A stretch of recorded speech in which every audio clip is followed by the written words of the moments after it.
On est ravis, avec ma collègue Louise, qui sera à la technique, lors de ce webinaire, de vous retrouver pour nos réunions thématiques. Donc, pour rappel, moi, je suis Sohad, je suis responsable renforcement de capacité à la plateforme. Je vais animer ce webinaire, donc qui va porter sur la réduction des risques et l'accompagnement des personnes usagères de produits psychoactifs.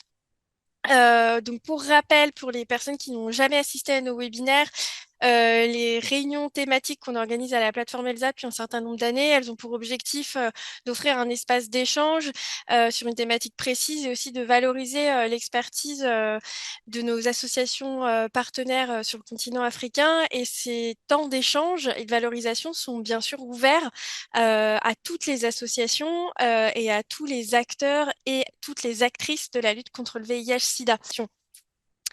Alors, donc pour parler de réduction des risques et de comment on accompagne les personnes usagères, aujourd'hui on a donné la parole, on a invité 3 personnes, donc Rose André Faye, qui est socio-anthropologue et chercheuse au Sénégal, qui fera une présentation de son étude donc sur les profils sociaux et les rapports aux soins des femmes usagères de drogue au Sénégal.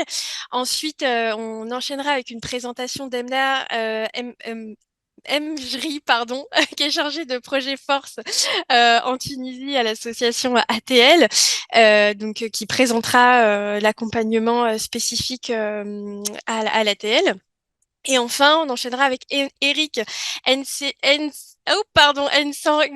Guillumva, excuse-moi Eric, qui est coordinateur de Bapoud. C'est Et très bien, très bien merci, prononcé. Même. excuse-moi. Et qui nous présentera en fait la spécificité en fait de l'accompagnement, ce qu'on appelle l'autosupport dans la réduction des risques et donc l'accompagnement par les pairs. Voilà, donc Eric nous présentera cela. Et malheureusement, Faouzia Bouzitoun, qui devait conclure ce webinaire, est malheureusement malade et ne pourra pas être là avec nous aujourd'hui. Donc on pense fort à elle et on lui envoie plein de bonnes ondes et des vœux de rétablissement. Du coup, je vous propose, pour commencer ce webinaire, de vous projeter la présentation de Rose André qui est là parmi nous. Et peut-être que tu veux introduire la présentation. Rose, je te laisse parler. Merci, Sihad. Merci à la plateforme Elsa de m'avoir invité à ce webinaire. Je vais surtout parler d'une partie des résultats de ma thèse en anthropologie de la santé qui a porté sur les trajectoires des femmes usagères de drogue au Sénégal et qui a été financée par la NRS et soutenue en 2022 à l'Université Cheikh Anta Diop de Dakar. Merci. Merci Rose. Louise va nous partager voilà, la présentation. Alors bonjour, je suis Rose-André Faye. Je vais faire ma présentation qui porte sur les profils sociaux et les rapports aux soins des femmes usagères de drogue au Sénégal. D'abord, avant de commencer, je remercie la plateforme ELSA de m'avoir invité à participer à ce webinaire et à partager les résultats de mes recherches. Et donc, on va commencer par présenter le contexte et puis revenir sur l'objectif de la présentation, sur la méthodologie d'enquête et puis aborder les résultats et finir par la conclusion et la discussion. Donc, en contexte des pays d'Afrique, la plupart des pays d'Afrique de l'Ouest sont en train de passer d'une approche répressive à un changement de paradigme pour la réduction des risques. Alors, les données qui sont disponibles montrent que la région est une importante région de transit et d'écoulement des drogues. Plusieurs produits sont présents sur le terrain, que ce soit les drogues injectables, l'héroïne, la cocaïne, d'autres opiacés comme le tramadol, mais aussi des amphétamines de type des produits codéinés, mais aussi d'autres médicaments à usage détourné. Alors, ces produits ont un caractère addictif, mais ils ont aussi différents risques au niveau biologique, mais aussi des risques au niveau socio-économique selon les pays selon que cela soit un produit légal ou illégal. Mais la politique dominante est jusqu'à présent basée sur la prohibition. Les lois répriment aussi bien les trafiquants, mais aussi les usagers de drogue. Et donc, des plaidoyers sont portés par des communautés d'usagers, mais aussi par des acteurs locaux, nationaux, mais aussi internationaux, pour dénoncer cette approche répressive et promouvoir une approche basée sur la santé et sur les droits humains. Et c'est donc dans ce sens qu'est mise en place des programmes de réduction des risques et de soins qui se focalisent sur les conséquences négatives de la consommation de drogue sans pour autant en réduire l'usage. Et donc, ces programmes sont en extension au niveau international, mais aussi au Sénégal avec la mise en place du centre de prise en charge intégrée des addictions en 2014, qui est un modèle de soins pilote pour les usagers de drogue. Alors, la situation des femmes usagères de drogue reste une question très peu connue en Afrique de l'Ouest. Les femmes sont très peu nombreuses dans les études, ceci étant lié à leur représentativité. Et lorsqu'elles sont visibles, elles sont plutôt décrites à travers deux stéréotypes dominants, la mère ou la prostituée. Elles sont également très peu nombreuses dans les programmes de réduction des risques qui sont mis en place, le modèle culturel des addictions étant dominé par les hommes. Or, les observations empiriques que nous avons menées montrent qu'elles sont très concernées par des problématiques de vulnérabilité en tant que femmes liées à des normes sociales, mais aussi en tant qu'usagères de drogue déviantes plutôt que malades, mais aussi en tant que précaires dans des systèmes inégalitaires. Et ces questions sont parfois jugées comme dévalorisantes et très peu analysées. Alors, le contexte de médicalisation du traitement social des usagers de drogue au Sénégal. Il faut rappeler qu'il y a eu une enquête de prévalence dénommée UPSEN en 2011 au Sénégal qui a objectivé la présence d'usagers de drogue injectables. Et dans cette enquête, les femmes étaient très peu nombreuses, environ 10%, et avaient des prévalences plus élevées que les hommes du VIH et étaient souvent travailleuses du sexe ou consommatrices de drogue et à la fois consommatrice de drogue injectable. Alors, le CEPIAD a ouvert ses portes en 2014 pour apporter une réponse par rapport aux besoins de santé exprimés par les usagers de drogue. Et le centre offre un programme de RDR et un programme d'échange de seringues et des activités de sensibilisation, de prévention et ensuite des activités d'autonomisation. C'est dans ce cadre-là que j'ai participé à deux projets de recherche. D'abord, le projet Codicen, consommateur de drogue au Sénégal, qui évalue ce modèle pilote de soins intégrés pour les addictions avec une composante socio-anthropologique depuis 2016. Et ensuite, le projet Codisox, consommateur de drogue et dynamique sociale au Sénégal. Et donc, le modèle pilote du CEPIAD est aujourd'hui décentralisé et dupliqué dans les régions avec des unités de méthadone à Hambourg, dans la région de Thiès, mais aussi à Kaolack et une antenne au niveau de Thiaroye dans la banlieue dakaroise.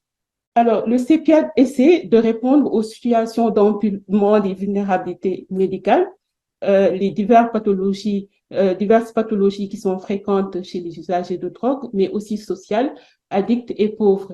Et donc, sur les images, on peut voir la dispensation de la méthadone au niveau du centre, mais aussi sur les tubes, sur les photos, c'est l'emport à domicile de la méthadone qui est initié depuis un bout de temps au CEPIAD. On peut aussi voir les seringues qui sont distribuées, mais aussi les préservatifs qui sont distribués dans les activités outreach, l'équipe de terrain qui fait de l'aller vers les populations les plus cachées. Mais il y a également la convivialité avec des activités comme le micro-jardinage qu'on peut voir sur la photo d'en bas. Alors, l'objectif de cette présentation est de décrire d'abord les profils des femmes usagères de drogue et leur rapport aux soins sur la base d'un travail de doctorat sur les trajectoires des femmes usagères de drogue au Sénégal. Alors, la méthodologie est de type qualitative avec une immersion pendant 4 ans où j'ai pu faire des observations à Dakar mais aussi à Hambourg dans la région de Thiès, recueillir des récits de vie, les focus group. Alors, nous avons recueilli 34 biographies de femmes entre 2017 et 2020 avec des passages répétés sur le terrain. Alors, nous avons pu rencontrer ces femmes en faisant une immersion dans les dispositifs de prise en charge, mais aussi dans le milieu des usagers de drogue, mais aussi en bénéficiant de l'aide des pairs médiateurs de l'équipe à Autriche et en adoptant une méthode boule de neige avec une entrée dans les associations d'usagers de drogue, mais aussi de professionnels de sexe. Alors, les entretiens ont été retranscrits, euh, enregistrés d'abord sous l'accord des participants, mais aussi retranscrits, anonymisés pour respecter la confidentialité et analysés à travers un logiciel d'analyse qualitative DDoS. Alors, les résultats. Qui sont les femmes usagères de drogue et que vivent-elles?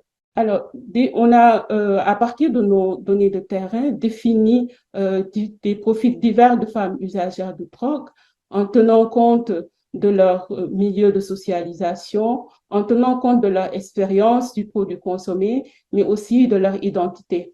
Et nous avons pu définir 4 profils. Les femmes, d'abord le profil 1, les femmes du monde de la nuit et du divertissement. Ensuite, le profil 2, des jeunes femmes que nous avons rencontrées dans les quartiers populaires et les associations de travailleuses de sexe. Et ensuite, des femmes qui sont connues dans le milieu et qui sont surnommées les anciennes junkies. Et ensuite, des femmes isolées, dépendantes de médicaments antidouleurs comme le tramadol. Alors, le profil 1, les jeunes femmes du monde de la nuit et du divertissement. Elles consomment notamment de la cocaïne, crack, qui est la forme fumée basée de la cocaïne, et de l'alcool. La plupart de ces femmes consomment des drogues et fréquentent le milieu touristique ou le milieu festif. Elles peuvent être des serveuses dans les bars et des restaurants ou des masseuses dans des institutions de bien-être. Alors, la plupart de ces femmes, leur apparence n'est pas altérée par la consommation de drogue et elles sont généralement assez autonomes avec une capacité à investir dans des vêtements, des accessoires à la mode, etc. Certaines parmi elles pratiquent une sexualité transactionnelle et elles sont souvent exposées à des risques d'infection ou d'overdose. La plupart d'entre elles sont non demandeuses de soins pour l'addiction, car elles gèrent, disent-elles, leur santé et utilisent parfois des services de dépistage mobile. Ensuite, nous avons des femmes des quartiers populaires et des associations de travailleuses du sexe qui consomment plus ou moins du crack ou de l'héroïne, du cannabis, mais aussi de l'alcool, qui sont pour la plupart des travailleuses de sexe professionnelles ou clandestines, qui peuvent être aussi des relais entre les dealers et les consommateurs de drogue dans les milieux. La plupart de ces femmes ont accès à des messages de prévention à travers d'autres ONG et leur trajectoire de consommation de drogue est souvent reliée à la prostitution et certaines découvrent des produits auprès des clients ou de leurs camarades. Ces femmes ont souvent peur d'accéder aux CEPIAD parce qu'elles redoutent d'être stigmatisées. Ensuite, le profil 3, nous avons des femmes qui sont anciennes junkies, qui sont connues dans le milieu et qui ne sont pas très jeunes. Le plus souvent, ce sont des femmes qui ont une longue expérience dans l'usage de drogue, qui ont consommé l'héroïne depuis plusieurs années, et aussi la cocaïne et le cannabis. Et les produits sont souvent sniffés, fumés, inhalés. Certaines femmes ont eu un parcours où elles ont injecté les drogues et le passage à l'injection est souvent lié à des conditions socio-économiques défavorables. Souvent, elles vont se faire injecter par des partenaires ou des femmes plus expérimentées. Et certaines d'entre elles ont vécu l'expérience de l'incarcération suite à une interpellation pour usage de drogue ou défaut de carnet sanitaire pour exercer le travail sexuel. Donc, certaines femmes sont prises dans des formes d'addiction de couple qui est souvent caractérisée par une dépendance affective, mais aussi économique. Et elles sont peu autonomes, surtout par rapport à la prise en charge de leurs enfants. Les femmes qui sont dans cette catégorie sont pour la plupart incluses dans le traitement de supplétion aux opiacés et vivent parfois avec soit le VIH ou l'hépatite C. Et la plupart de ces femmes apprécient positivement le traitement de substitution au CEPIAD et commencent à se resocialiser, mais vont déplorer certaines contraintes du traitement. Ensuite, on a le profil 4, des femmes qui sont isolées et qui sont dépendantes aux médicaments antidouleurs, ce qu'on a nommé un peu une catégorie à part parce qu'elles sont très peu nombreuses, mais aussi très peu visibles dans les milieux. Ce sont souvent des consommatrices de médicaments psychotropes euh, qu'elles prennent, achètent dans les marchés informels, mais aussi des consommatrices d'antalgiques tramadol. Ce sont des femmes qui ont développé une addiction au tramadol suite à une prescription médicale dans un contexte de maladie avec des fortes douleurs dues à des maladies comme la drépanocytose ou la scoliose. Alors, le tramadol est appelé tramol par prononciation erronée dans le milieu. C'est un antidouleur qui est généralement prescrit ou vendu sur le marché informel et peut se présenter sous forme de liquide qu'on peut s'injecter ou en comprimé. Alors, la trajectoire de ces femmes ou les parcours de ces femmes sont moins marqués par une délinquance ou un travail sexuel, mais elles vivent une souffrance psychologique qui est liée au fait qu'en voulant traiter une pathologie, elles sont tombées dans une autre pathologie qui est l'addiction. Et dans leur discours, dans les témoignages, elles font tout pour ne pas être associées ou craignent d'être associées aux figures de drogués et aux stéréotypes de junkies. Alors, en résumé, les trajectoires sont marquées par des vulnérabilités qui sont multiples, liées à l'addiction, qui sont liées au genre, qui sont aussi liées aux conditions structurelles. Donc, souvent, on a des témoignages qui parlent du travail sexuel qui peut être conjoncturel ou transitoire suivant le parcours d'addiction. Et ce lien entre la prostitution et l'usage de drogue est un lien complexe et structurel. Certaines femmes vont avoir tendance à entrer dans le travail sexuel pour acheter leur drogue de choix pour elles et pour leur partenaire ou pour supporter l'épuisement dû à leur travail.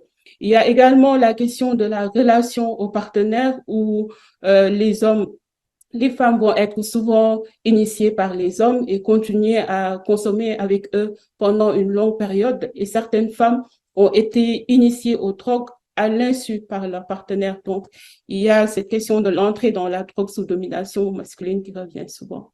Puis, il y a la question de la grossesse et de la maternité. Des femmes que nous avons enquêtées ont eu à faire face à des problèmes de procréation, des fausses couches. Et dans la littérature qui est disponible, il est décrit que les drogues comme l'héroïne peuvent induire des malformations ou des problèmes à procréer. Donc, il y a cette vulnérabilité biologique autour de la grossesse, mais aussi la vulnérabilité psychosociale autour de la maternité, car les femmes que nous avons rencontrées, il est très rare de voir une femme usagère de drogue qui est en charge de l'éducation de ses enfants. Et généralement, ces enfants sont laissés à leur père s'il n'est pas consommateur de drogue ou aux familles, en l'occurrence les grands-parents. Il y a aussi la question de la stigmatisation et de l'autostigmatisation dans la société sénégalaise. Une femme qui consomme des drogues n'est pas considérée comme une femme normale, ce qui fait que les femmes ont l'impression de devoir rester cachées et cette autostigmatisation est à la base d'un refus ou du fait qu'elles hésitent à accéder aux soins. Donc, cette barrière à l'accès aux soins est souvent liée à la stigmatisation et à l'autostigmatisation, mais aussi à l'offre de services qui est peu adaptée pour les femmes, surtout celles qui travaillent dans le monde de la nuit et du divertissement et qui manquent de temps pour venir aux horaires normales. Il y a également le doute sur la confidentialité qui revient souvent, qui est souvent souligné pour les femmes qui vivent avec d'autres pathologies comme le VIH. Alors, quels sont les besoins exprimés par les femmes et quelles sont les réponses qui sont apportées? Alors, les besoins qui sont exprimés sont en partie similaires et en partie différentes selon les divers profils sociaux que nous avons décrits. Il y a des besoins de santé diversifiés, mais aussi des besoins d'ordre psychosociaux. Alors, en ce qui concerne les besoins de santé, généralement, ce qui revient, c'est la prise en charge de l'addiction à la cocaïne et des médicaments pour les femmes anciennes junkies et les femmes qui sont travailleuses du sexe et qui sont dans les quartiers populaires. Parce que même si le dispositif mis en place offre une gratuité en mettant en place la méthadone et la gratuité pour le dépistage et la prise en charge du VIH et des hépatites, les femmes qui sont hors des soins ont parfois l'impression que la prise en charge est beaucoup plus focalisée sur le traitement de substitution à l'héroïne. Et donc, celles qui sont aussi dans le monde de la nuit et du divertissement, souvent, elles ont besoin d'une prise en charge, d'une offre de prise en charge pour l'addiction à l'alcool, car la consommation de crack est souvent occasionnelle pour elles, et occasionnelle ou festive. Il y a également la question de l'offre de santé sexuelle et reproductive. Les consultations gynécologiques sont un besoin important pour toutes les femmes que nous avons rencontrées. Toujours en ce qui concerne les besoins de santé, il y a également le paiement des médicaments et les examens complémentaires ou une demande pour une couverture sociale. Et donc, même si certains médicaments sont gratuits dans le dispositif de RDR, il n'en demeure pas moins que parfois il y a des examens complémentaires qu'il faut faire et qui demandent des frais à débourser pour ces femmes-là. Donc, généralement, les femmes qui sont dans le dispositif, les anciennes junkies et les femmes des quartiers populaires et les usagères de médicaments expriment un besoin d'être aidées pour les paiements des médicaments et les examens complémentaires. Il y a également la consultation mobile à des horaires adaptés et une protection des overdoses, qui est une demande forte pour les jeunes femmes qui sont dans le milieu de la nuit et du divertissement et qui ne veulent pas aller dans un dispositif de prise en charge. Et pour finir, il y a les besoins d'ordre psychosociaux, comme le soutien psychologique. Les récits de vie montrent que les femmes ont eu à faire face à des souffrances, à des violences, dans la forme des récits qu'elles n'ont pas oubliés et qu'elles ont besoin de soutien psychosocial pour faire face et aussi d'avoir accès à des activités dédiées aux femmes, des activités qui leur permettent de passer du temps, mais aussi qui leur permettent d'acquérir des compétences et de se resocialiser. Il y a également l'aide financière des enfants qui est souvent revenue. Alors, comment le dispositif qui est en place essaie de prendre en charge ces besoins qui sont exprimés par les femmes? Prendre en compte le facteur genre dans les réponses, dans l'élaboration des politiques de RDR, suppose de prendre en compte et les spécificités des femmes et des hommes, mais pour corriger les inégalités qui sont générées par l'invisibilité des femmes dans le dispositif, les intervenants de la réduction des risques au Sénégal essaient d'abord d'initier des activités pour les femmes et pour les encourager à mieux fréquenter le dispositif. Donc, des initiatives sensibles au genre, ce sont des initiatives qui sont centrées sur la femme, qui sont basées sur la création d'un environnement qui encourage l'utilisation des services. Et cela suppose que le contenu, l'équipement, l'élaboration du programme reflètent une compréhension générale des besoins des femmes. Et donc, à côté du CEPIAD, il y a aussi d'autres intervenants comme le Conseil national de lutte contre le sida, le Conseil interministériel de lutte contre les drogues, CILD, mais aussi des ONG communautaires comme l'Alliance nationale des communautés pour la santé, l'ANCS, et l'ONG Enda Santé, qui mettent en place des initiatives. Et en tenant compte des objectifs de ces initiatives-là, nous les avons divisées en deux catégories. Il y a d'abord un accueil qui est centré sur la femme.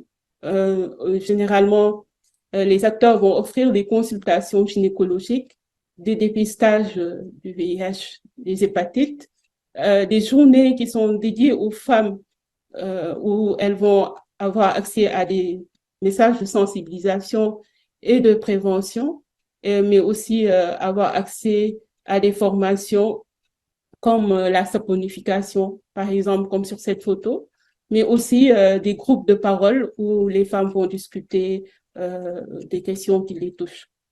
Ensuite, il y a un accompagnement qui est centré sur le renforcement de capacités, qui est surtout initié par les organisations communautaires, qui vise à promouvoir une responsabilisation et une autonomisation des communautés. Et généralement, les acteurs vont faire des formations des pairs médiateurs pour renforcer les capacités, mettre en place un soutien à la création d'associations de femmes usagères de drogue, ou mettre en place des activités génératrices de revenus. Alors, c'est dans ce contexte qu'on a observé la naissance d'un leadership qu'on peut qualifier de communautaire, avec la naissance de l'Association des femmes engagées. En 2019, les femmes engagées, qui sont pour la plupart des femmes dénommées anciennes junkies, qui sont dans le programme de réduction des risques, ont porté un plaidoyer lors d'une réunion initiée avec les acteurs autour de OSIWA, Open Society for West Africa. Et les femmes ont porté ce plaidoyer-là en dénonçant le peu de pouvoir et le peu de parole qui leur était accordé dans les associations existantes où elles n'étaient pas, par exemple, membres du bureau, où elles ne pouvaient pas elles-mêmes porter leurs demandes sociales et politiques. Et à la suite de ça, OSIWA a financé les femmes à travers l'ONG Enda Santé pour mettre en place une première association de femmes usagères de drogue dénommée Femmes engagées. Alors, cette association-là mène des activités en bénéficiant du renforcement de capacités de l'ONG Enda Santé pour la gestion associative, la recherche de financement et de partenariat, mais aussi elles font des repas communautaires dans les quartiers populaires, des ateliers d'échange avec des modèles de leaders d'assaut de populations clés, mais aussi elles sont dans la recherche de financement pour mettre en place des AGR. Donc, à partir de ce moment, on a vu observer un début de mobilisation des femmes pour arriver à dépasser leur invisibilité, à s'entraider, mais aussi à s'autonomiser. Et on a vu aussi d'autres groupes d'autosupport qui ont commencé à se formaliser à Dakar, mais aussi à Bourg, dans la région de Thiès.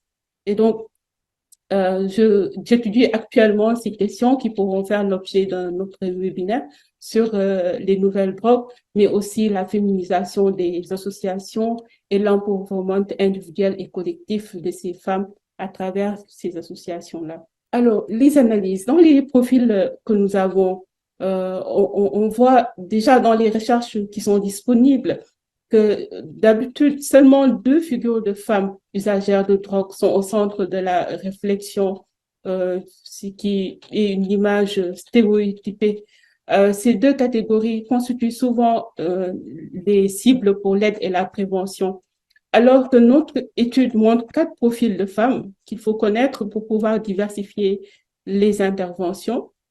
Par exemple, le profil 1 à Dakar, ce profil-là correspond aux femmes usagères de drogue qui sont souvent décrites, médiatisées dans la presse.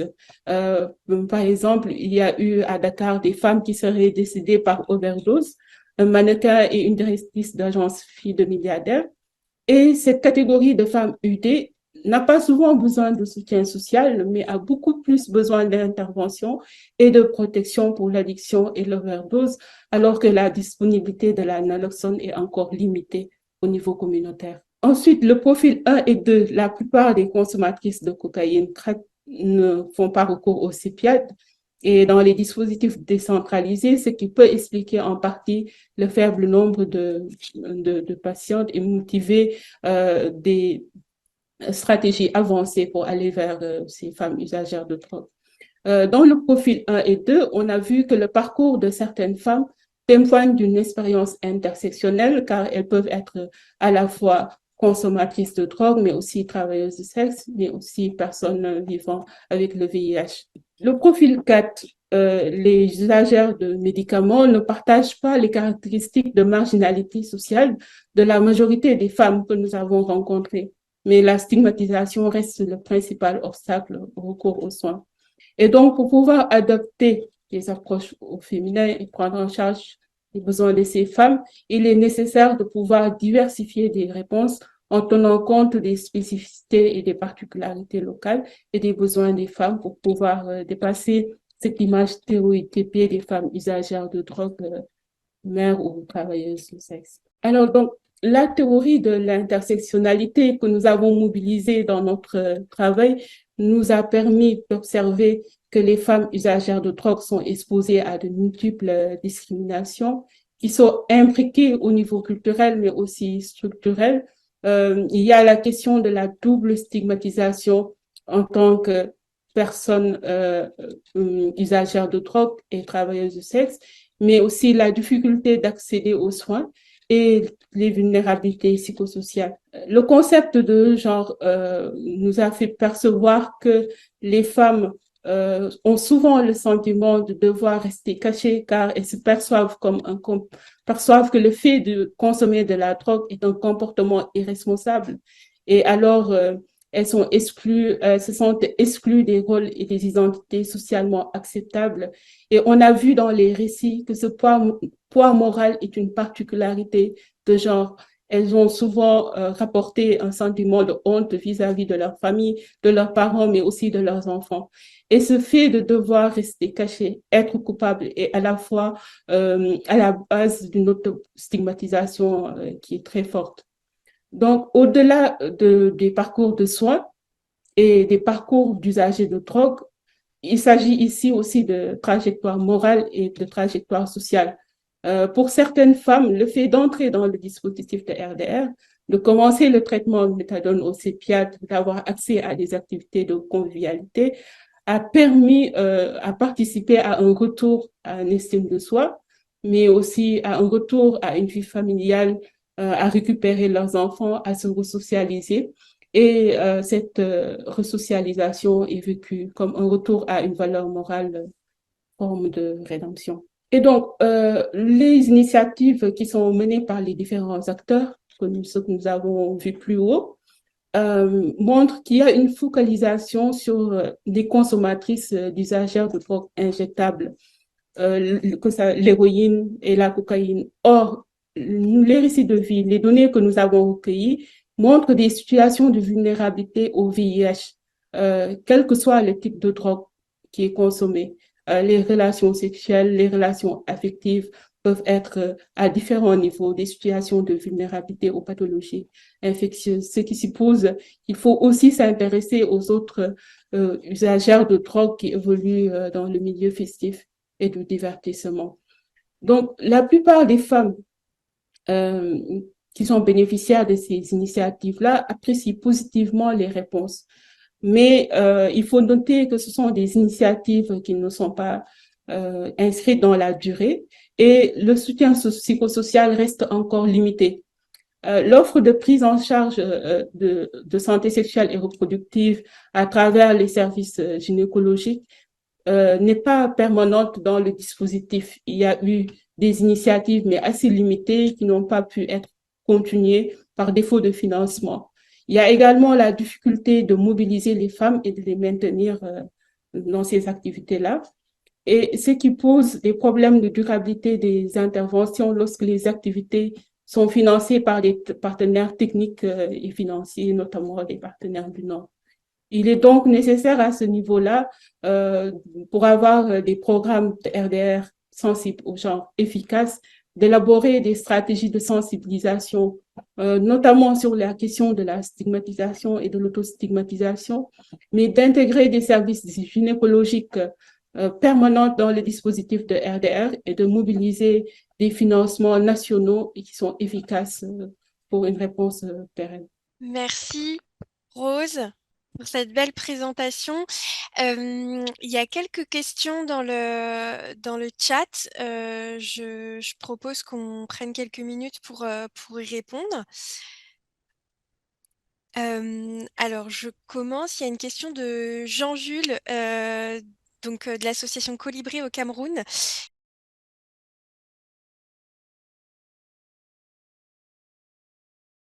Alors, en fait, la dernière enquête de prévalence, ça date un peu, c'était en 2011. Et cette enquête de prévalence dénommée UTSEN, que vous pouvez facilement retrouver sur Internet, avait objectivé environ 1300 consommateurs de drogue injectables dans la région de Dakar et 10% seulement étaient des usagères de drogue des femmes. Et parmi ces 10%, dans cette population-là, ce qui a été noté, c'est que cette population avait un taux de prévalence 5 fois plus élevé que la prévalence nationale au VIH, 5,2%, et environ 13% pour les femmes. Merci. Prochaine question.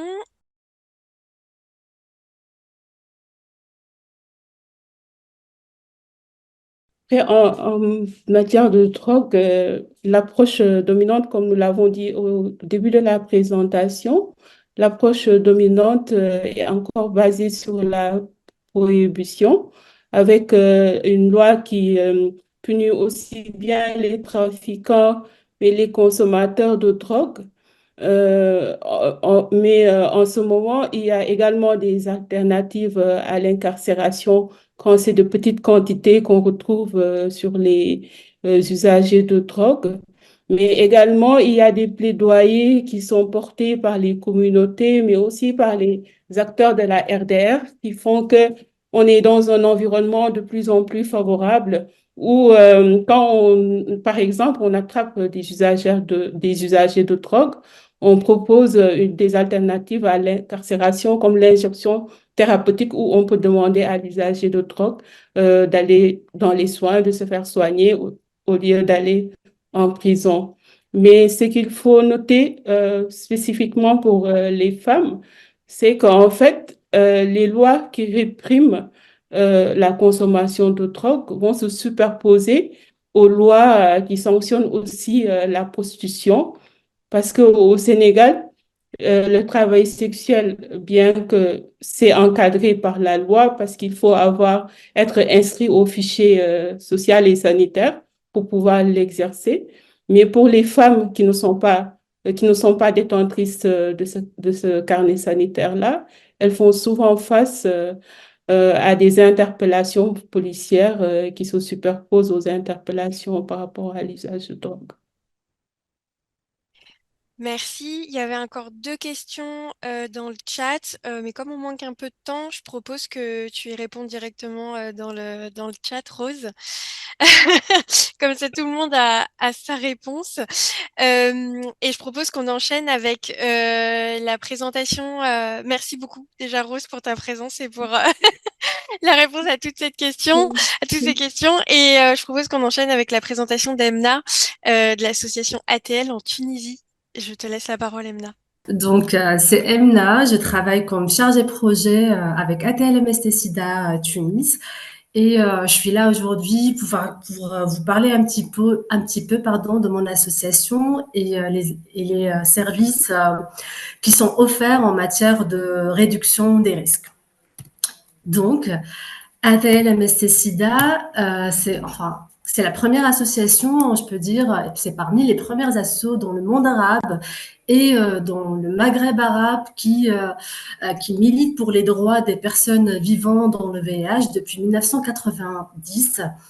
Et notre domaine d'intervention, c'est principalement la prévention auprès de la population générale et plus particulièrement les populations à haut risque et aussi on travaille dans la promotion de l'approche des réductions, les RDR, des risques vis-à-vis l'usage de drogues injectables. Alors, je ne vais pas tarder sur ça. Notre mission de manière générale, c'est la riposte de VIH en Tunisie et aussi de réduire son impact sur tous les niveaux. Notre public cible, c'est particulièrement les femmes en précarité, les jeunes scolarisés et non scolarisés, les groupes de personnes ayant un comportement à haut risque de transmission et usagers et usagères de drogue par voie intraveineuse, les UDI, les hommes ayant des relations sexuelles avec les hommes, les travailleurs et travailleuses du sexe, et les détenus et les migrants. Et aussi les personnes infectées par le VIH et leurs familles. Donc, pour ADL Amesté-Sida, comment réellement on travaille, ou plus ou moins comment on offre nos services en matière de réduction de risque, c'est à travers les centres qu'on dispose, ce sont des centres à bas seuil. Donc, on a le centre Les Jasmins. C'est un centre pour les utilisatrices de drogues injectables et les travailleuses de sexe et les femmes en post-détention et leurs enfants.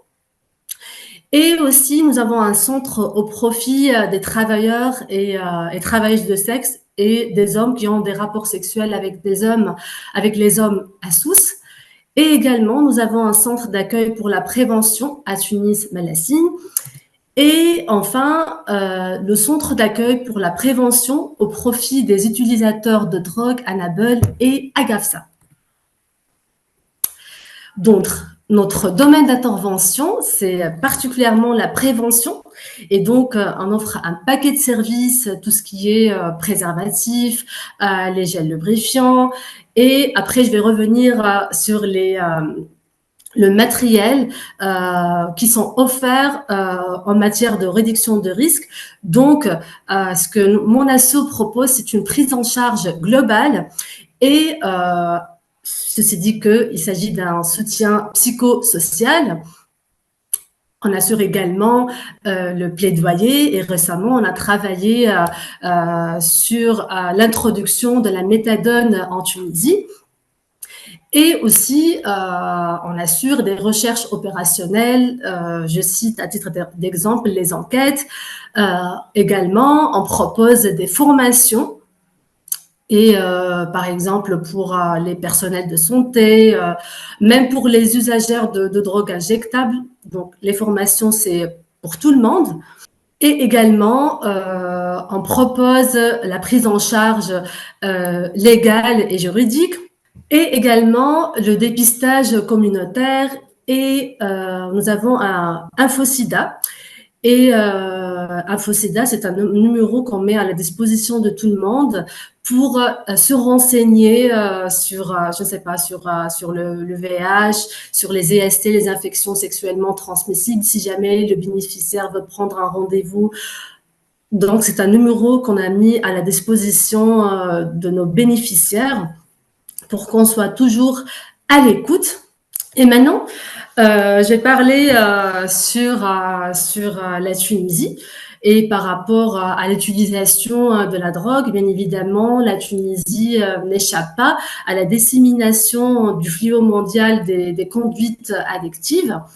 Donc, la population la plus concernée par l'utilisation de la drogue est de 11 à 39 ans. Et là, j'ai préparé un petit tableau. Déjà, c'est ce document ou cette recherche a été réalisée par un médecin tunisien. Il s'agit de Dr Belhassan Ben Salah, où je vais vous présenter les produits illicites les plus retrouvés en Tunisie.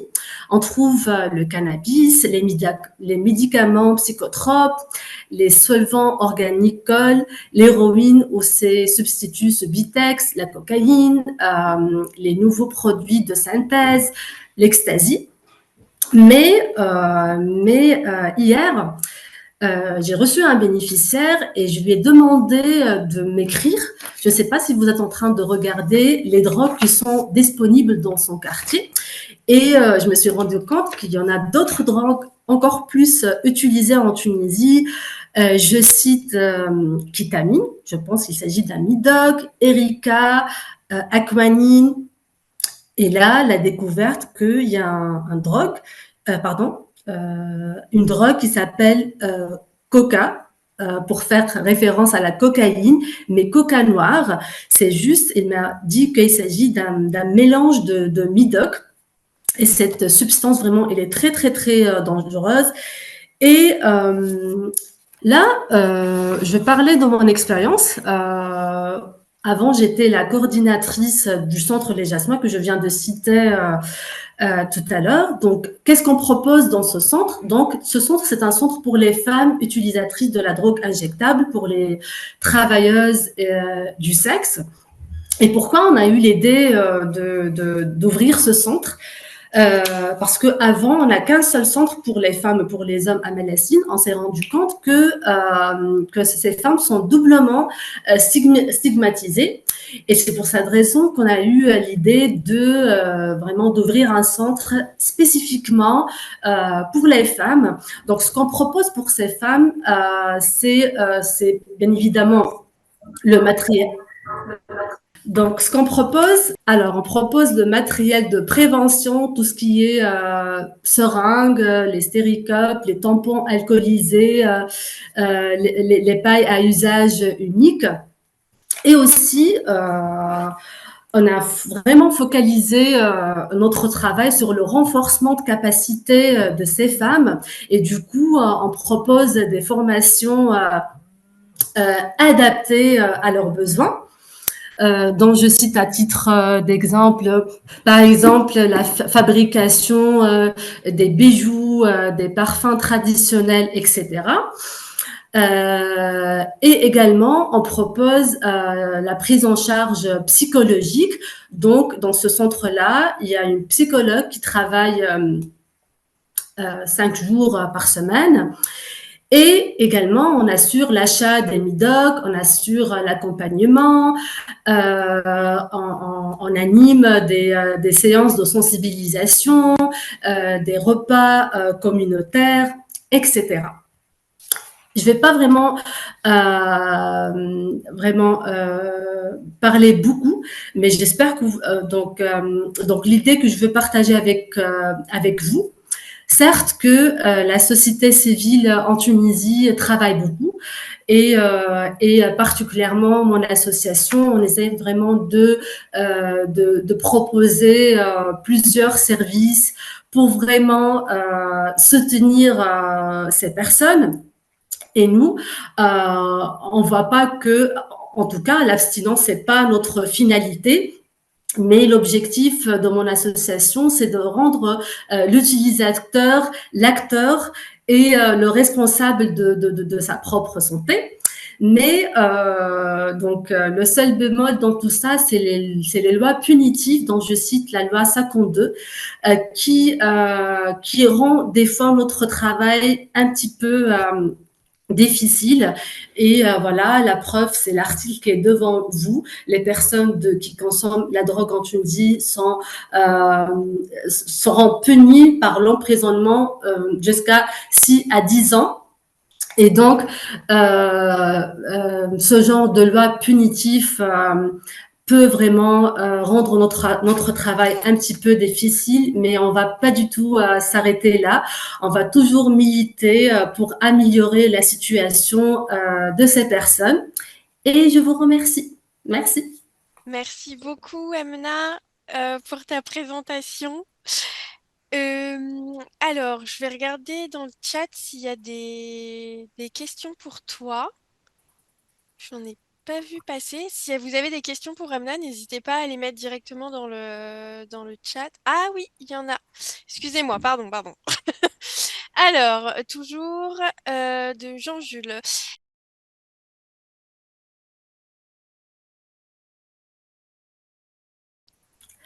Oui. Nous, on prend les usagers, c'est une prise en charge, comme je viens de mentionner, c'est une prise en charge globale et c'est au bénéficiaire de décider quand il veut commencer et quand il veut arrêter.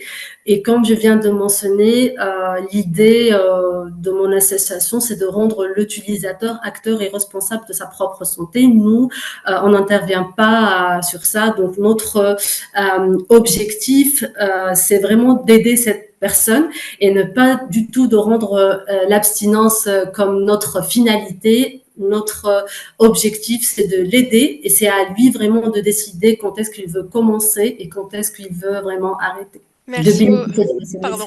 service. Merci beaucoup, Emna. Il y a une Je vous en deuxième prie. question.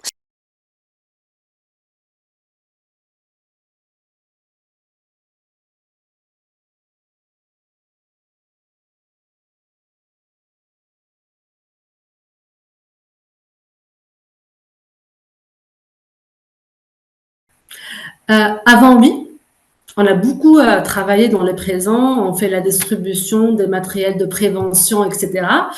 Mais pour le moment, et vu le contexte tunisien, je pense que c'est un petit peu difficile pour nous de travailler dans les prisons, mais ça ne veut pas dire qu'on va pas vraiment refaire ça, mais on attend le bon moment pour refaire cette activité. D'accord, merci beaucoup. Une autre question.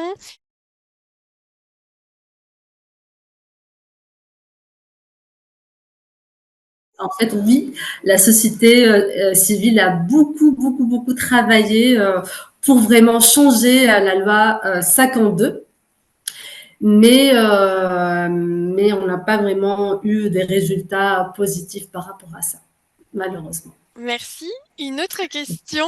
Il y a beaucoup de questions pour toi, Emna.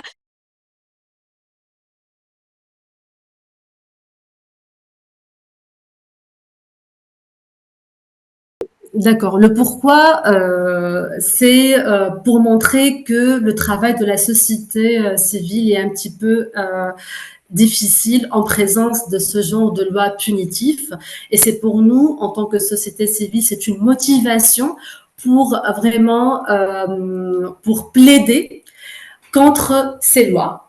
Et aussi pour, pourquoi pas, pour sensibiliser les autorités publiques qu'on ne peut pas avancer, qu'on ne peut pas arrêter tout ça avec l'existence de ce genre de loi. Et c'est encore pire, ce genre de loi, elles sont en contradiction, et on peut dire le terme anticonstitutionnel, par rapport à ce qui existe dans la Constitution et également par rapport aux engagements internationaux de la Tunisie. Et donc, à chaque fois que je fais la présentation, j'aimerais bien revenir sur le cadre légal pour qu'on vraiment puisse comprendre pourquoi des fois on n'arrive pas à réaliser certains objectifs. Merci beaucoup. Il y a encore beaucoup de questions.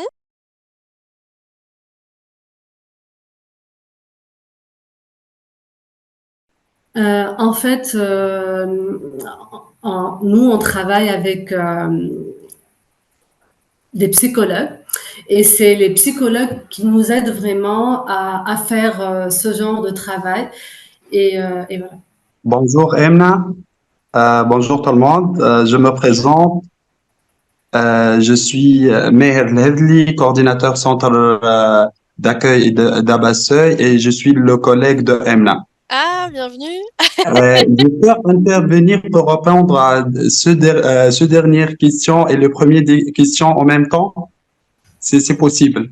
Oui, oui, vas-y, je t'en prie. Ok. Emna, s'il vous plaît, s'il y avait des mots en français pas corrects, aide-moi Tu peux à parler en traduire. arabe et je peux traduire, mais D'accord, je vais essayer en français plus mieux. D'accord, en fait, pour l'abstinence, les personnes, bien sûr, les bénéficiaires, et là, le droit, ils peuvent demander à nous quand ils veulent arrêter la consommation de drogue. On a notre partenaire, l'association addictologue, l'association d'addictologues, appartient des médecins addictologues psychiatrie. Et avec le bénéficiaire, elle a commencé de faire les suivis psychologie avec les psychologues de centre. Je sais pas, ça dépend à le cas, 2, 3 séances. Et dans ce cas-là, il y avait une lettre d'orientation vers l'hôpital Razi. L'hôpital Razi, il y avait des médecins addictologues, des médecins psychiatrie d'addictologues, des formations. Et le pris en charge. Bien sûr, on ne le laisse pas tout seul. Il y avait l'accompagnement socio-sanitaire. Je te remercie. Alors, on a encore quelques questions, mais là, il est 15 heures et du coup, on va avancer sur la prochaine présentation. Ce que je te propose, Emna, c'est de répondre directement aux questions dans le chat. Merci beaucoup. Merci. Merci pour ton partage et pour les réponses aux questions. On va enchaîner avec la dernière présentation de ce webinaire, qui est l'intervention d'Eric, donc le coordinateur de l'association Bapou de Burundi, qui va du coup nous présenter l'approche qu'on appelle l'autosupport, donc en réduction des risques, avec l'exemple du coup de Bapou au Burundi. Eric, je te laisse la parole. Merci beaucoup. Bonsoir tout le monde. Moi, c'est Eric Sengula, comme il vient de le dire. Je suis le coordinateur national de Bapoud. Je vais essayer de présenter l'autosupport dans la réduction des risques. L'exemple du Burundi, qui date depuis 2016.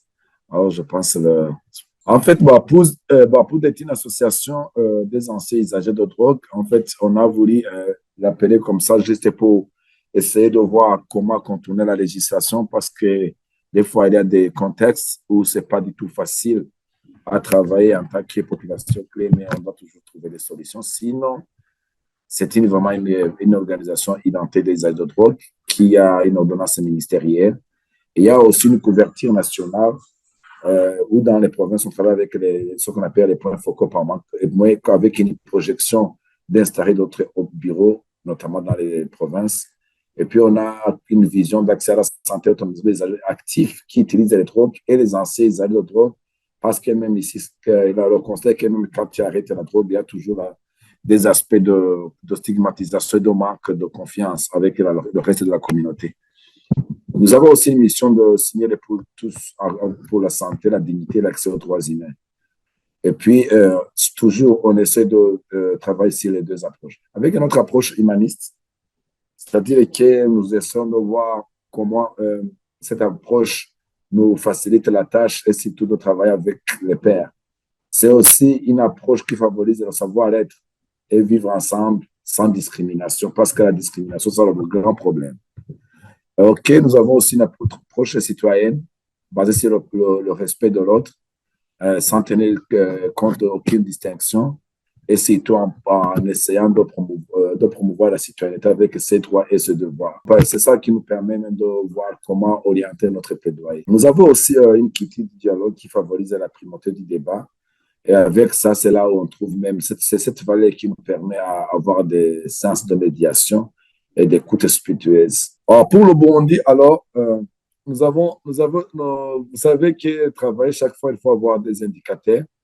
Alors que le profit des consommateurs de drogue, selon l'étude IBBS du ministère de la Santé, doit être contre le sida en collaboration avec le Fonds mondial du sida. Sur ce point, je voudrais d'abord toucher quels sont les types de drogues consommées au Burundi. Il y a le cannabis. Le cannabis, avec les autres pays, n'est plus une drogue comme telle. Mais ce qui nous préoccupe plus, c'est l'héroïne, comment chez nous, c'est couramment appelé Boosta. C'est-à-dire, on consomme ça sous forme de narration et aussi l'injection avec, c'est là où on a même le pouvoir du VIH et aussi il y a une autre forme de fumée, pourquoi pas le mélange avec les autres drogues. Il y a aussi la cocaïne qui est la drogue la plus chère au Burundi. Dernièrement, on a eu le coût, on a eu l'information que ça va vers un gramme, ça va vers 124 euros. Il y a aussi les amphétamines, les morphines et aussi les diazépines. Alors, avec les diazépines, c'est là où alors on essaie de mélanger avec d'autres drogues où ça devient plus fort. Et alors que même la drogue, c'est une drogue coupée, mélangée avec d'autres produits synthétiques. Alors, quelles sont les conséquences avec les usagers de drogue? Par exemple, ceux qui sont au banc de l'école, il y a les abandons scolaires, il y a les aspects de discrimination et stigmatisation exagérés parce que ces gens vraiment n'ont pas de place dans la communauté. Alors, des fois, ils sont séparés avec les familles. Aussi, il y a beaucoup de maladies et infections parce que même des fois, ça commence à dépasser les prestataires.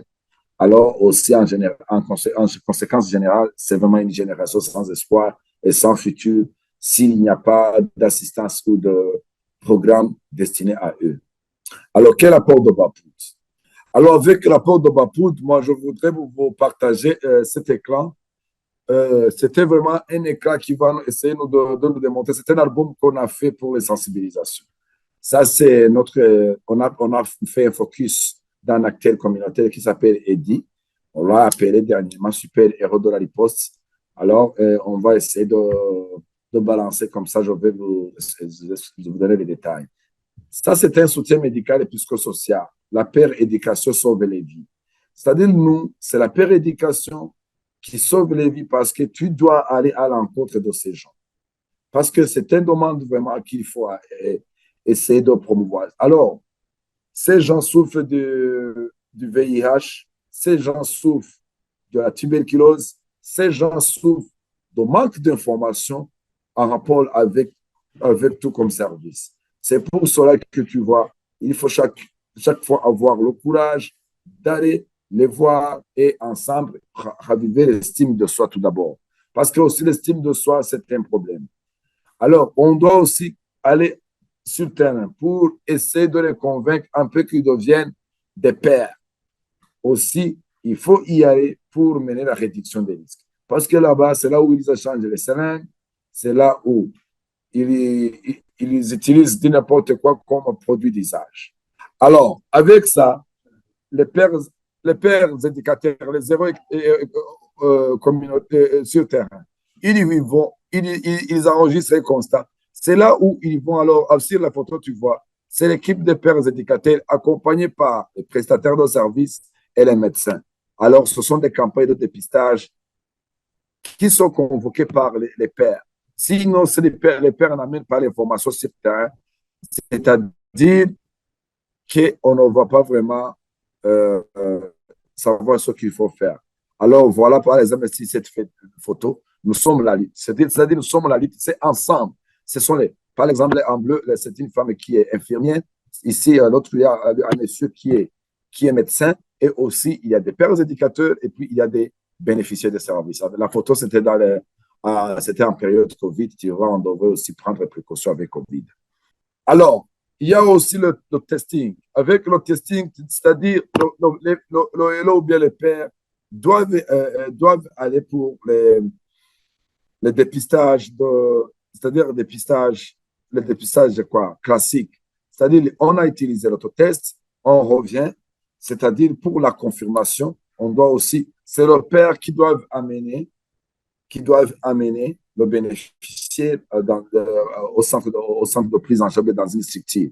C'est ça la situation. Alors, le père éducateur, comme il doit rapporter, il doit toujours essayer d'enregistrer chaque bénéficiaire en utilisant les codes qui sont des codes consensuels. Alors, l'étude d'IBBS, c'est avec l'étude d'IBBS où on a connu quelques chiffres, c'est-à-dire on a constaté qu'au Burundi, sur 5813 usagers de drogue enquêtés, on a trouvé que le taux de séroprévalence, c'est vraiment le taux qui est c'est le taux de 14,1%. Vous voyez que vraiment c'est une situation alarmante. Alors, en fait d'indiguer la propagation du VIH, Bapoud a choisi de mettre en œuvre des aspects d'accompagner auprès des addicts de drogue en suivant les principes de la prise en charge différenciée du VIH. Cette approche est facilitée par notre partenaire SIDAction où le traitement ou la prise en charge est assurée par les pairs. Ainsi, le travail communautaire et pour les usagers de drogue se concentre sur une approche centrée sur le patient ou la patiente. C'est cela qui simplifie et adapte les services VIH tout au long de la cascade, selon les faits de préférence, parce que cela reflète les préférences et les attentes des usagers de drogue avec le VIH. Alors, par exemple, les usagers de drogue, selon les demandes, les usagers de drogue qui vivent avec le VIH pour la réduction des risques sont vraiment face à une situation qu'on devrait aussi essayer de parier parce qu'ils ont des spécificités. C'est-à-dire, on va tout voir comment adapter toutes les stratégies qu'il faut. Tout d'abord, il faut mener la formation sur l'accompagnement spécifique des usagers de drogue injectés avec le VIH auprès d'OPR et soignants. Il faut, quand tu veux organiser un dépistage, Il faut avoir le dépistage avant 8 heures par les pairs vivant avec les liens de consommation, avoir aussi la consommation. Il faut aussi distribuer les autotests et interventions accompagnées de soignants au Burundi, nous sommes avec la NSS pour test de confirmation et en fait de mieux garantir la mise en lien effective avec le centre ANSS. Parce qu'au niveau du centre ANSS, c'est là où les usagers de drogue se sentent à l'aise parce que les autres centres, notamment les centres publics, il y a les aspects de discrimination et stigmatisation. Ce sont vraiment chaque fois les informations qu'on enregistre. Aussi, on doit tenir compte des abandons de traitement pour reprise ARV et accompagnement psychosocial. Alors, nous avons des partenaires comme le Fonds mondial, où vraiment, jusqu'à maintenant, on n'a pas accès à la gestion directe. C'est une gestion indirecte passée par la Croix-Rouge. On a aussi l'USAID PEPFAR, toujours avec une gestion indirecte. Mais nous avons un partenaire comme SIDAction où on a une gestion directe avec des fonds pour notre programme. C'est la même chose que UHAI et Ashley, qui est une organisation kenyane, travaille avec Low Variance. Aussi, on a Amplify Change, mais Coalition Plus, c'est toujours une gestion indirecte qui passe par la NSS. Nous avons aussi des défis alors. On a toujours plaidé pour avoir une clinique mobile parce que vous avez vu, il faut chaque fois aller à l'encontre de ces gens. Nous n'avons pas jusqu'à maintenant un espace convivial adéquat pour les agents de drogue comme on a vu au Sénégal. On n'a pas aussi de programme de médicaments de substitution aux opiacés, mais le processus est en cours. Aussi, on n'a pas de programme d'échange de seringues. On va continuer notre plaidoyer. On n'a pas aussi de programme RDN spécifique approprié aux femmes usagères de drogue. En conclusion, alors, la mobilisation, sensibilisation, dépistage et prise en charge différenciée par les pairs ont permis aux 79 usagers de drogue injectée avec le VIH, accompagnés par Bapou, d'avoir accès aux soins et d'être maintenus sous ARV. Aussi, l'expérience fait ressortir un défi en termes de programme nutrition non initialement prévu dans les projets, mais primordiaux afin d'améliorer l'efficience d'accompagnement. Parce que chaque fois, on dit qu'ils ne peuvent pas continuer les traitements, qu'ils vont être tuberculeux parce qu'ils n'ont pas de quoi à manger. Il y a problème toujours de nutrition. Voilà, je pense que j'ai touché sur tous les aspects, mais sinon, c'est ça la situation au Burundi. C'est une situation où Bapoud s'engage que ce soit sur la prévention, la prise en charge et aussi l'accompagnement psychosocial, sans oublier la médiation et aussi le plaidoyer sur les aspects des droits humains et renforcement de capacité. Merci. Et je voudrais aussi souligner que c'est Bapoud qui coordonne la plateforme des populations créées au Burundi et nous les représentons dans les différentes institutions. Merci. Merci Eric. Merci beaucoup pour cette présentation très étayée sur l'autosupport et sur tout le travail que vous faites à Bapoud. On a quelques questions.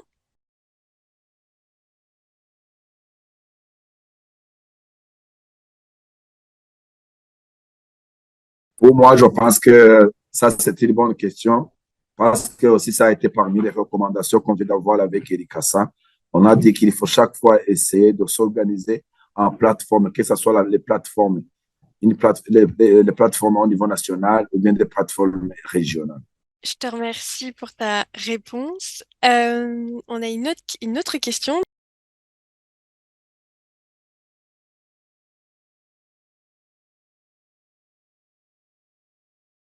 On a déjà essayé de faire ça. Le constat est que des fois, on essaie d'avoir des cas positifs qu'on ne devait pas avoir parce que chaque fois, les pairs essaient de sensibiliser les usagers dans les milieux chauds. C'est là où on essaie d'utiliser les autotests ou la quick, mais avec toujours les tests de confirmation.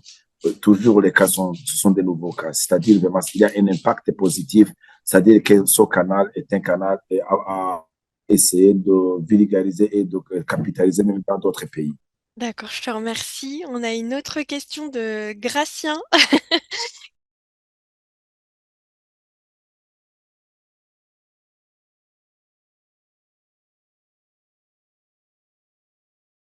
Merci de cette question. Chaque fois, moi, je suis face à cette question.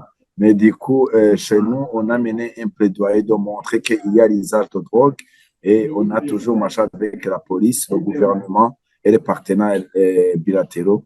C'est-à-dire, au Burundi, on a plaidé pour montrer qu'il y a l'usage de la drogue et puis on a essayé de démontrer que c'est un problème de santé publique. Alors, on passe par ce canal pour essayer de protéger les pères éducateurs, nos pères éducateurs, jusqu'à ce moment, il n'y a pas personne qui a été arrêté en faisant son travail sur terrain.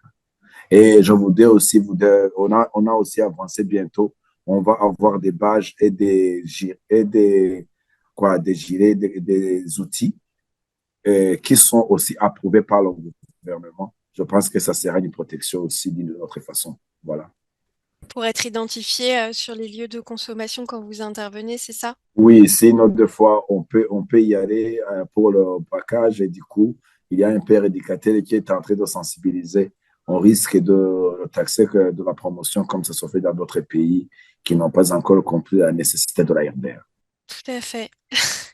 Je te remercie. Je vois qu'il n'y a plus d'autres questions pour... Ah si, il y en a une qui vient de tomber.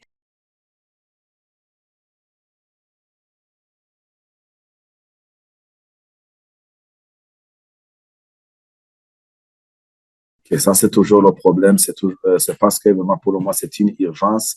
On est en train d'avancer. On vient de sélectionner un centre TISO, un centre de médicaments de substitution bientôt. Et puis, on a déjà sélectionné deux types d'accompagnement. Je pense qu'avec le mois de janvier ou février au Burundi, on pourra avoir les médicaments de substitution. Mais du coup, sinon, la situation c'est toujours cruciale. Il y a toujours des problèmes en rapport avec ça, mais on va s'adapter, on va essayer d'avancer et voir comment trouver une solution dans le futur. Merci beaucoup pour ta réponse. Alors là, on a encore une question qui vient de tomber. Je sais que tu vas pas pouvoir partir.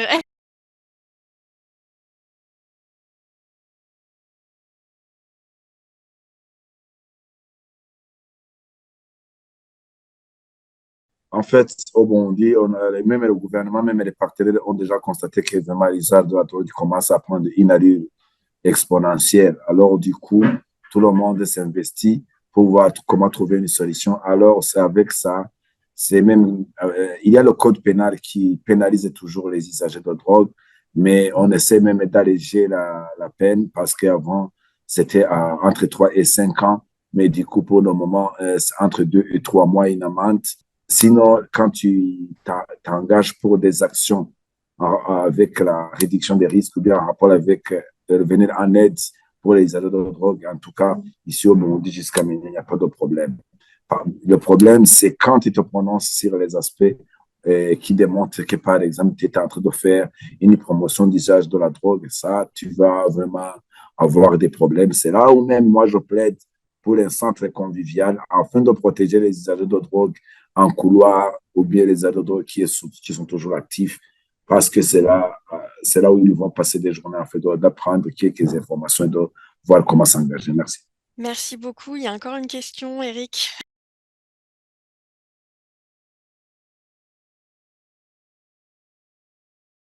Les acteurs de foi, ils sont aperçus.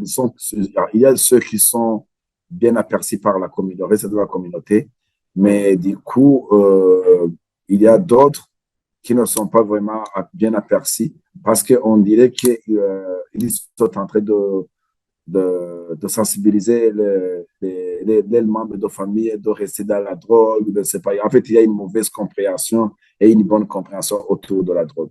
Alors, toute cette complexité, ça me pousse à enregistrer pas mal d'informations, en fait, d'agir selon les résultats qu'on vise et selon les situations. Merci. Il y a d'autres questions.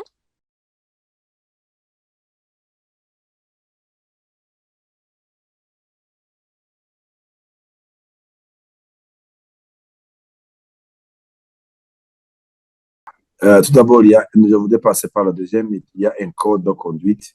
Aucun père éducateur n'a le droit de consommer les drogues quand il fait son travail. Sinon, le reste après son travail, moi, je ne peux pas gérer ça parce qu'il y a une vie privée derrière. Mais aussi, chez nous, on essaie vraiment de toucher les pères parce que le constat est que les pères, ce sont vraiment les pères qui connaissent ce qu'ils font. Parce que quand tu engages quelqu'un qui n'est pas une paire, des fois, il veut mélanger un usage de drogue. Il veut mélanger un usage de drogue, par exemple, avec quelqu'un qui est accro à la bière, avec quelqu'un qui est accro à la cigarette. C'est-à-dire, tu n'as même pas de solution, tu n'as même pas de résultat qu'il faut. Alors, c'est là où alors on essaie chaque fois de travailler avec les pairs pour plus de résultats. Et aussi, essayer aussi de répondre aux recommandations de l'OMS, de l'ONU-SIDA et aussi d'autres partenaires qui nous recommandent ça, de laisser la communauté diriger, lead monitoring. Merci. Ouais, comme tu l'expliquais, je me permets de rajouter quelque chose, comme tu l'expliquais bien sur la question des pairs, c'est que les lieux de consommation sont des lieux qui à la fois sont publics parce que sont sur la voie publique, mais sont en réalité peu facilement accessibles aux personnes non usagères. Et s'appuyer sur des personnes concernées qui connaissent ces endroits et qui ont leurs accès, ça permet justement d'accompagner au mieux les personnes consommatrices dans ces lieux de consommation et comme tu le disais Eric, de répondre aux attentes de l'OMS sur le sujet. Il y a encore une autre question.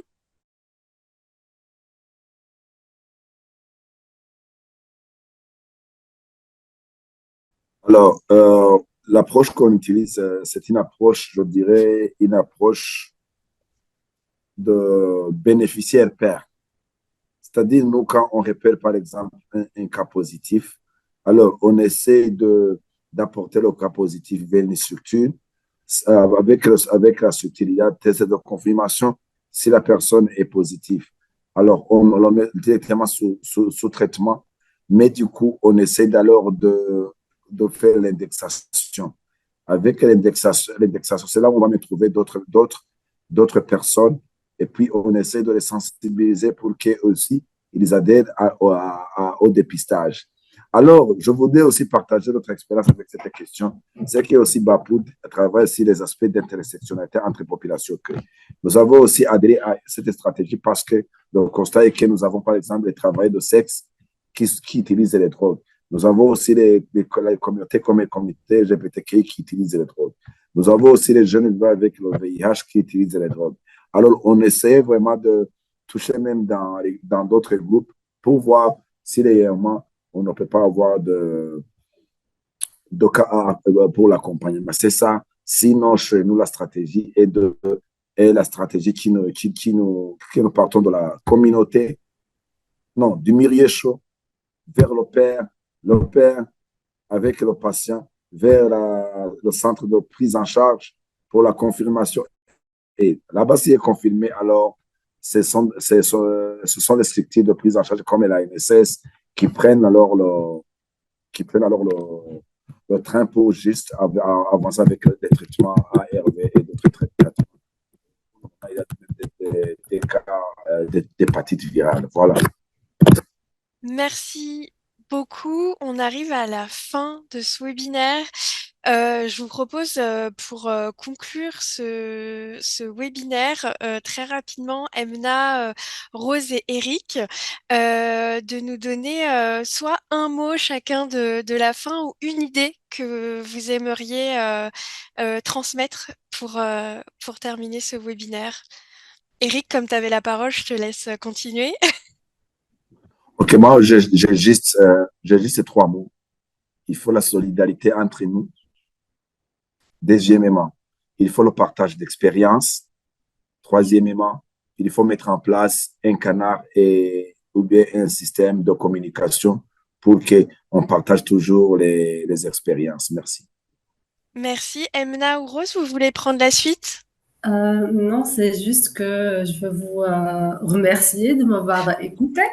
Et c'était vraiment un plaisir de participer à ce webinaire. Et j'espère que j'étais à la hauteur vraiment de parler des activités faites par mon asso parce que ça dépasse tout ce que j'ai déjà cité. Et merci encore une fois. Merci à toutes et à tous d'avoir été présents jusqu'au bout avec nous. On se retrouve l'année prochaine pour un nouveau cycle de réunions thématiques. N'hésitez pas à vous abonner à notre newsletter, ça vous serez tenu au courant des informations. et des prochaines réunions thématiques qui arrivent. Merci à Emna, Eric et Rose et à Louise d'avoir assuré Merci toi aussi. ce webinaire. Merci beaucoup. Et merci d'avoir été vraiment toutes et tous présents, c'est super. Je vous souhaite des